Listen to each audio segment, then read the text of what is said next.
Rock Zone. Kawan J. DJ One. It's the group, homie. The mixtape show.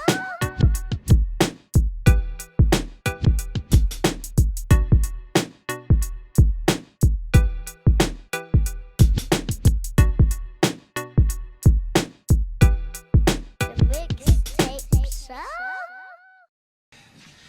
Play it. Don't you want to hear what's next? What's next? Play it! Yeah. Yo, shouts out to all my diggers and my collectors, you know what I'm saying? Out there looking for that real shit. Show love, show respect and support, you know what I'm saying? Those who support you. The basement with the funk. Yeah. Beats in the basement with the funk. Jack. Down by the dungeon with the cracks on the wall. Basement. Yeah. Basement with the funk. Bench. Beats in the basement with the funk. Jack. Down by the dungeon with the cracks on the wall. Yeah, I keep searching till I find it. Old school, I still might rewind it. Cop it too, hoping that they sign it. Dig it in the crates, it's like a way to escape. I pay the price for the vinyl and tape. Hold me down on the streets where my people try to get what they need. Hit the record store, record and leave. In the whip, light your L's, watch the cypher go round. When it comes to this rap shit, who's the Travisty in town? Benchwarmers represented till the day that I die. Fuck a whack rapper saying he live. Thinking 4, but I'm taking a 5. This rap shit is like a way to survive. Collecting records on my crates for the pride. I keep a classic on deck, overlooking like you actually slept. I want respect before I'm cashing the check. Never clash with my set, we the basement. Dig and try to find the surface, but it's the grind of the climb that defines your purpose. Yeah. Basement with the funk. Beats in the basement with the funk. Down by the dungeon with the cracks on the wall. Basement. Yeah. Basement with the funk. Beats in the basement with the funk. Yeah, ladies and gentlemen, this is the mixtape show, man. We got the homie checking in here just a little bit. He goes by the name of Travisty. He's gonna be joining us here in the mixtape show in just a second, man. You gotta stay tuned. Pass it as it rotates, chop and screw, still slow pace. You heard my voice but reveal no face. It's kinda crazy how we visualize a picture, develop our opinions, and think about the outcomes, and measure our decisions in the Basement. yeah. Basement. Beats in the basement with the funk. Down by the dungeon with the Yeah. basement. Basement with the funk. Bench. Oh, so didn't do it again. Yeah. Down by the dungeon with the cracks. You know what I'm saying? Yo. I dropped the ball, brother. I dropped the ball. You know what I'm saying? Nah, ain't no thing, bro. Honestly, when you say kindred spirit, that's some shit I would do all day. I'm glad it wasn't me. Yeah, nah, man. I got the getting ready to edit the video and everything and pulled it up and I was like, why is the sound not working? And then I looked, I was like, and then it hit me, I was like, I forgot Just to keep that shit. Get some homies and voice over that thing. Make me sound good. turn it into an anime, right? Right? Well, I'm checking my levels, man, and so far we sounding good. Everything sound good on your side? Yeah. Sounds nice for me. All right. I don't know if you can hear the music. Can you hear the music in the back? Around the time to shine, No. I stay divine when right. I'm ready to rhyme. That's just me then. All right. The audience will be able to hear it. Word. Just playing some joints off the project. Dope. Well, let's get into this, man. The mixtape show. We live here, back again like we never left here for the second go around. For those out there, man, I got my brother checking in, and we'll get into his bio in just a little bit. But a little funny story, man. We recorded an interview a couple of days ago, and your boy dropped the ball and didn't turn my mic on. So it's literally just me smiling and laughing, and no words. You know what I'm saying? But the video looked great though. But checking in, man. This artist he is from the crew, the Benchwarmers Clique. Dropped this project that's called Reminisce 90s shit.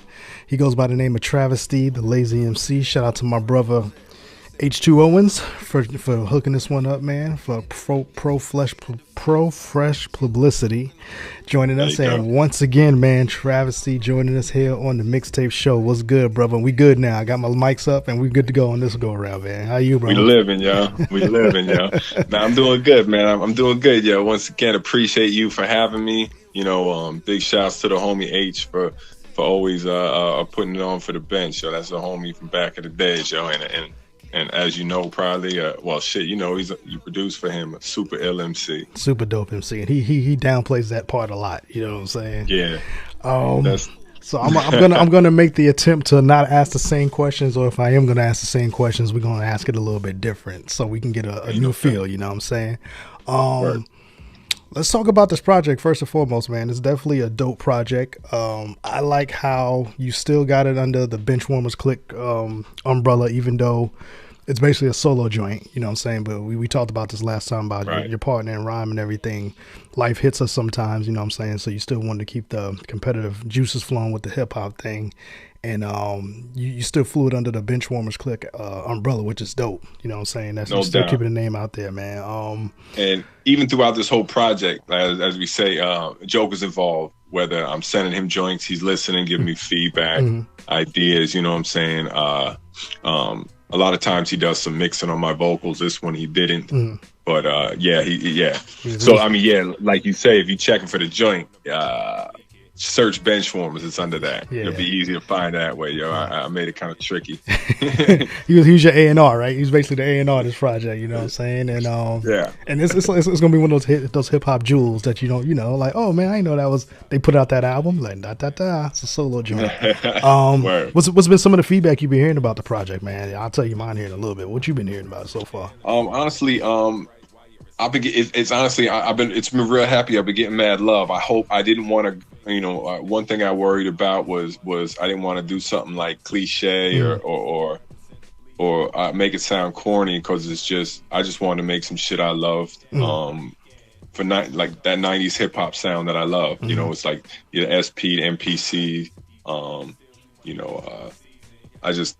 I just love that sound, you know. So I wanted to make something I grew up on and appreciated, and it's still, like, to me, I guess I shouldn't even call it 90s shit, because that sound, at least for me, is there's still people making those projects just like I made. You know what I mean? So, and that's the shit I love to listen to. So it's still, boom bap's never gonna die. You know what I'm saying? People say it's a throwback, but that shows you it's not the trend in hip hop. You know what I'm saying? 'Cause that's always, the foundation that stays, you know what I mean? Yeah, you definitely kept it in that essence feel, kept it on that underground hip hop feel, pre-commercial radio. Most definitely. And I forgot to tell you this other day too. I know we was talking about similar sounds, and I was like, you kind of remind me of Sandman as far as Homeboy Sandman, how you do your delivery and flow. That's love. But then it dawned on me too, man. Helter Skelter, you know what I'm saying? The rock and rock, you know what I'm saying? I know you probably get that one a lot more, don't you? I get the rock a lot. Yeah. It's not, I get that because it's that similar deep tone, and that's love, because as we discussed before, I love boot camp. I love, anything beat minus. So those OGCs, Helter Skelter, Black Moon projects, I grew up on that shit and love it. So those comparisons are great. You know what I'm saying? So when you hear yourself, man, when you hear a project that you put out like this, do you kind of sit back in amazement, like, man, I really this is what I was going for, and I hit it. I knocked it out the ballpark as far as the sound and everything. Do you sit back and kind of think about that sometimes? When I ride a wave, sometimes I listen back and I'm like, I'm saying, I'm word, this is something, I made something. Either way, honestly, I made something that I can listen back to and be like, okay, word, this is dope. But then beyond that, I'm a worst critic. So I think of different things I could have done, different aspects. And some of this, a lot of this, some of the producers over time, this album was made over time. It was like joints I pieced together but probably they're all within the last 3-4 years. Okay. But, it took time. And over that span, a lot of the producers lost stems. So a lot of this is mixed 2-track. You know what I'm saying? It's the raw beat that has gaps. And I kind of wrote into those aspects just because that's what I had with. So I changed up some parts and whatnot to just make it seem more authentic. Well, I shouldn't say authentic, but how it would fit into the pocket or with the break or whatnot, just because that's what I was working with at the time. As we all know, I shit, we lost hard drives. I'm sure you've been through the same. Yeah. Absolutely. I'm still suffering over a hard drive. I just lost a lot of some joints. So I think the biggest story is the Wu-Tang album, right? Before the great flood of the Wu-Tang album. That Deck album. Everyone wants to hear that Deck album. Yeah, I fuck with Uncontrolled Substance heavy. I'm a big Wu guy, but shit. I mean, just Deck at that time. You got a Deck in 95, 96. Yeah. Come on. And I was talking to somebody the other day because Czarface, they killing it, right? So I was just like, man, have you ever heard a bad Deck verse? And then my partner kind of looked at me. He's like, yo, now that I think about it, you know what I'm saying? That dude never took a rhyme off, so I can't recall him having a bad verse. You know what I mean? And a lot of the joints, as RZA said, I mean, kind of how he would position them, he would set it off, so that's kind of why when you hear that, because you're like, yeah, they always do. And you're like, is it because he writes first? Yeah. Is he just quick? Is he ready to go? Yeah. Or nah, RZA was like, nah, let him throw I guess he'd say like throw his darts first or whatnot. In the Wu-Tang. The Great Flood. Yeah, man. I remember hearing that story. Like, what could have been if we would have got that? The what if, right? That's our version of what if. Yeah, because I think of those years and years of probably beats he had just stashed away on floppies. Do you do production too, or you just write? Get into it? I've dabbled here and there. I got a gem in the stash. I got an ASR 10. Okay. And I used to play with it. I had a homie who was big into it back in the days, and I've gotten to it a small type. My friends are just so not. One day I'm gonna get back into it because I really dig the style. I'm a digger. I love records. I play vinyl. I dig all that. But I don't have the time right now, and my homies are just so nice. It's discouraging. Yeah. So like, you make it, I'm like, damn, this is dings and flips, but but they also, I watch the process. I pick up things here and there, but I'll get back into it one day. I love all aspects of it. I haven't gotten to the producer. I get it. Side of it as much. Yeah, I sat on the sideline for a few years, man, just because I couldn't find the time, and then finally I was like, I got time. let me do it. What do you use? What you produce on? I got the MPC Live 2 now. Okay, where? That's the most recent, I guess.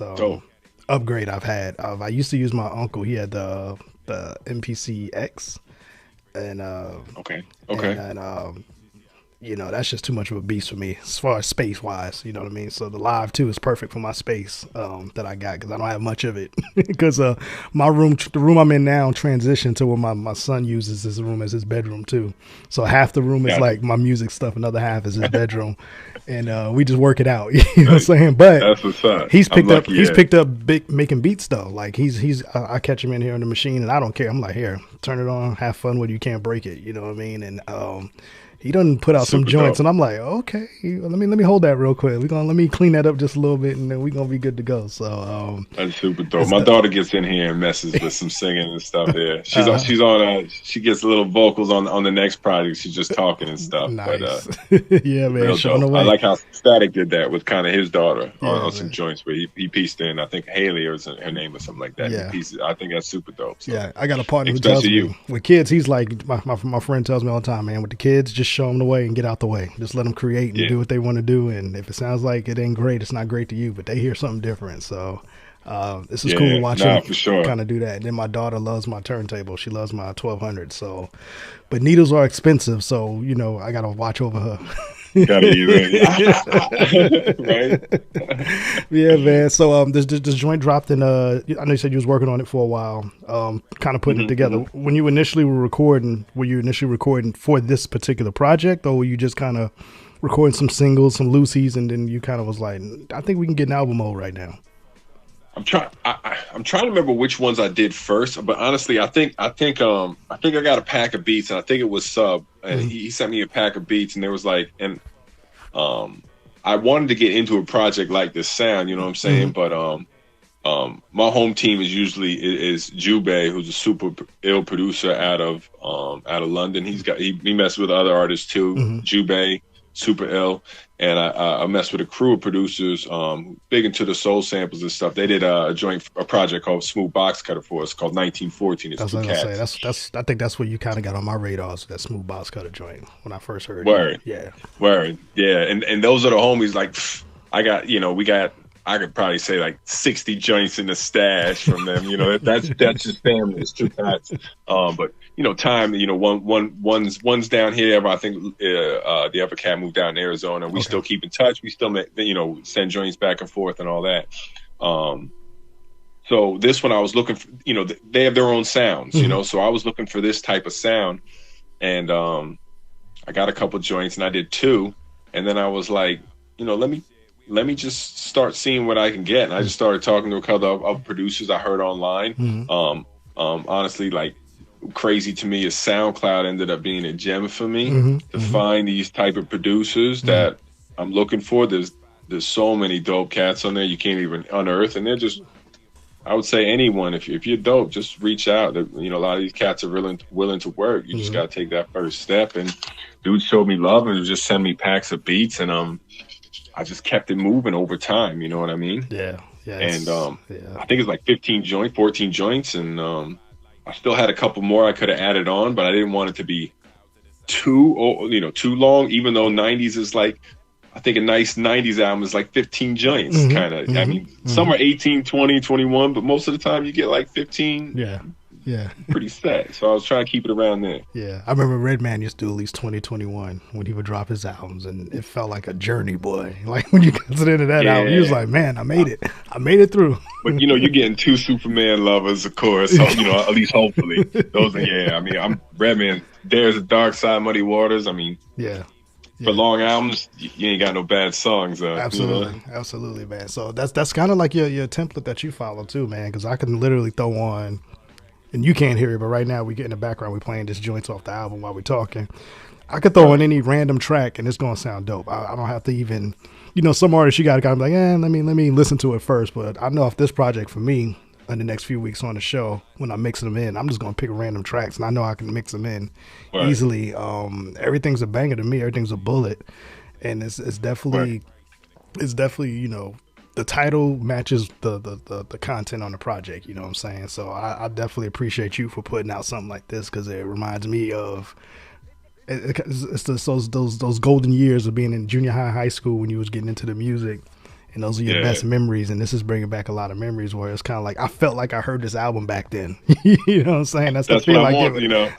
I wanted that new to old feel, so like you can listen to it now. But I mean, new concept. Like, what I'm saying, I'm not really rapping about 95 Acuras, but still, what I'm saying. It fits that sound in, so I appreciate that.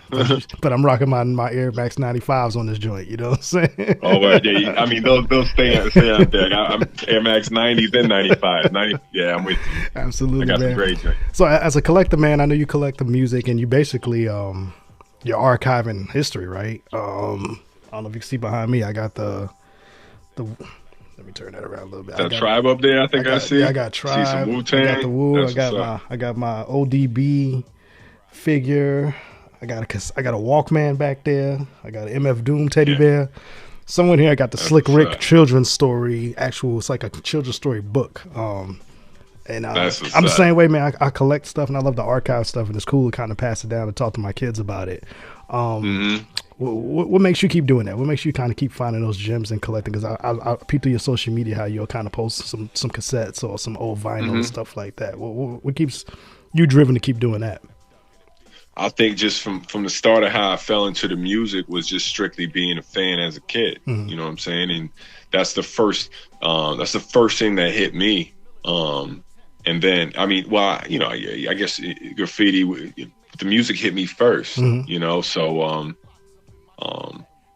I used to go down to the local tape spots. I remember my dad would give me like $5 every 2 weeks. So every 2 weeks I'd go and try to get a tape, or maybe just get something on the low, and get my stash right. And honestly, I think at the beginning, there was a lot of dope stuff out there, and I think I was just lucky to the first couple things I bought was kind of on a whim, or I heard from the homies, and Wu-Tang was one of the first ones, which was fell onto me, and then that's how I really became a big Wu head. But there was so much. I remember one of my friends put me on the Goody Mob, and, you know, that Soul Food album, and I had a real big homie who was in the boot camp, and that's how I got on them. I was early Black Moon, so you know, Enter the Stage, great, you know what I mean? Yeah. So pick of the that's just how I fell into it. I kept just going, and I was a collector. I always wanted to support, but also, like, you know, like two things growing up. I got music and sneakers. Those are my two itches that I was always doing. Yeah. And I'm still lucky to still able to do it. You know, of course, you know, now the vinyl craze went in. It's like this, you know, the vinyl that was $19.99 is $24.99. The ones that was 24 is now 29. The 29s is $32.99. You know, so everything went up, but it's all good. I mean, the crazy stuff they're doing now with vinyl, and it's just great to see that physicals is coming back, because it's something I always love when they put that into it. And like you say, all the different things, or like you have the Slick Rick book. You know, Snoop's got like a lullaby vinyl, like the crazy different things that hip hop is now. You could buy, from pillows to carpets to whatever. Coffee table books now, and just, you know, Ralph Lauren, who always been, you know, kind of side by side with hip hop and fashion and all that. He got his, you know, I know, what's my man's name? He was a contributor to his coffee table book. Thurston? Yes, Thurston. I'm tripping. Yeah, Thurston. He's like one of the contributors to the Ralph Lauren new coffee table book that he had, talking about the history of polo stuff, and that's dope. And that's crazy. That's dope. You know, from his history, and, you know, his whole crew's history. The Lowlights. Super. Lowlights. Super dope MCs too. Yeah, we everywhere. We everywhere. So. I know. We was speaking of physical. We was talking last time. This project is in the works to possibly be released on the physical side too, and I know that was exciting to you, man. Talk about that real quick. Yeah, I'm in collaborations with an indie label called Mad Good Records. We were able to come together, and he's gonna press up, I think, a limited cassette and limited vinyl. He sent me some mock-ups lately, so we're getting that. We're probably shooting that out real soon, so hopefully you know, that turnaround time comes back within the next month. Nice. And we'll be able to have some physicals out that match the project. Of course, I really wanted a cassette for this, because obviously just the appeal of the vibe and everything, it just fits that. So I'm real happy that I'm able to kind of give that to the people, yo. So you got your hopefully they cop. You got your boombox ready to throw it in there so you can listen to it. You know it. Got my Walkman on deck. Got my boom back. I got to get a rack again. My cassette rack broke like years ago, and I've been meaning to get it more, but. I buy too much other stuff. You know? The responsibilities come in every once in a while, and you're like, man. The wife and kids, you know, they're telling me. I know the feeling, bro. I know it, man. So besides this joint, man, I know you're really gonna be pushing this one for a while. What else you got in the works that you got going on? I got a project with Jube. It's actually called the Remix Project. Okay. There's a few joints from this one that he remixed, totally different vibe. And also a few other joints that are brand new that no one's heard. They're remixed to me, but not to y'all. But it's going to be, you know, it's almost like sometimes you might hear the remix first before you hear the original. And this vibe, it might do that. We have that in the works. And we have a few bench projects lined up. So we have a lot of music to come out this year. We just, we're going to be strategic about it. But the next one is going to be the remix LP from me. And then, we have a bench project on deck. We even have, you know, back to the old days for all the locals, especially locals down here. They know us for a project we did called Adventures in 8-Bits. Okay. And it's all Nintendo samples. Jube did that. Oh. We have an 8-Bits cartridge 2 coming in that we've been working on. So we got a lot lined up. We're just excited to finally get the music back going out. Gotta love that creativity part of the music, right? Draws you into the music. The music part's easy, right? It's always How do we get people to get into the music and want to listen to it? And Straight up. That's why we lucky to have cats like you. You know what I mean? man. Yeah, it's dope, man. I love it, bro. I love people who really put thought into the art. You know what I'm saying? Because anybody can just throw a CD out there or a project out there. Not even a CD, but I'm old school. That's what I call them. Anybody can throw an album out there and then just say, hey, it's available. But I love artists who think about, well, how do we want to present this project and stuff like that. So I'm always trying to support those type of artists, you know what I'm saying, off the top. So I definitely can't wait until the physical stuff come out. You got a fan in me as far as the other music too, because I've been checking the back catalog and stuff like that. So it's pretty dope. And anything we can do to help, support the word and spread the word, man, we definitely going to do that on our side, man. I appreciate you. Yeah, no, I'll definitely keep you in the loop for, future. And, for the other people out there, don't forget, support my man's here and cop that heat tape. I'm waiting for that cassette. I'm waiting for that cassette. I keep checking my email, waiting for them to say now shipped. That's what I'm waiting for. Word up. I got one earmarked for you put to the side. Don't even worry about it, brother. Word up. We're gonna do some special. We're gonna do some collectors digital download cards for that too, for the analog heads. So super dope. And some merch and all that. What about you, man? Where can we check out your stuff? Where can we get some physical music? If you got merch, where can we get that at? So, of course, you can check us. We're probably most active on IG, and we're at the Invincible Bench on IG. And then you can search us, the Benchwarmers Clique, on all platforms to get our physicals and merch. Just hit us on our Bandcamp. We have everything there. And, you'll be hollering at us. And, you know what I'm saying? Give us a shot and we'll shoot it out, yo. As an indie artist in today's time period, where we know the labels ain't fuck the labels. We know that they steal a lot of the ideas from the underground indie and all that stuff, and ideas and the movements and stuff like that. But how does it feel for you that at any point you can just kind of turn on a dime and pivot quickly and make that move, compared to if you were in a system situation where you got to get permission basically to do stuff with your own music? How does that make you feel as an artist? It's a great feeling, that freedom, for sure. I mean, you just think back to all the gems from those days we probably missed out on, that's sitting on a shelf, never came out, you know what I mean, got lost in transit, or just got slid on a mixtape that they pressed up 500 copies for, and there's a few tapes circulating now. So that freedom aspect of it now is great. I think there's of course, to the digital age, there's plus and minuses, but for people like me who support, collect, and do this thing, I think it's awesome to have that freedom and that availability, you know what I'm saying, across the board. Absolutely. You can do remix albums and not have to worry about it, right? Straight up, you know what I'm saying? Straight up. Come, you know what I mean? And the bonus too, obviously the bonus is you can reach people quicker. You could be in the UK in the push of a button, you know what I'm saying? That's the dope part about it. But I do kind of miss the time of where you had the music first and you had to wait for it to kind of travel, you know what I'm saying, where depending where you lived at, it goes up or down or east or west, however you wanted to go, and it takes a while to get there. So whenever you traveled with your own music, you kind of was bringing something new to the table. So I kind of missed that part of it, but you still can kind of do that now. You just got to be really, really quick now. You're right. And the same with the digging aspect. There's still you could still dig, but there's, even as a producer, I guess, there's so many sample packs, different things. My man was just telling about some crazy AI thing that they got. But there's still a digging aspect, but you can still either dig online, and that's a whole other new aspect that I'm not even with. But it's changed. But there's definitely different vibes. The freedom's there, but so if you're a creative soul, you know what I'm saying, you can do that. Like, who would think you? I remember you seeing Madlib studio with all the crazy shit, and then he comes out and says, "Oh, nah, I produced that those Gibbs albums on an iPad." Yeah.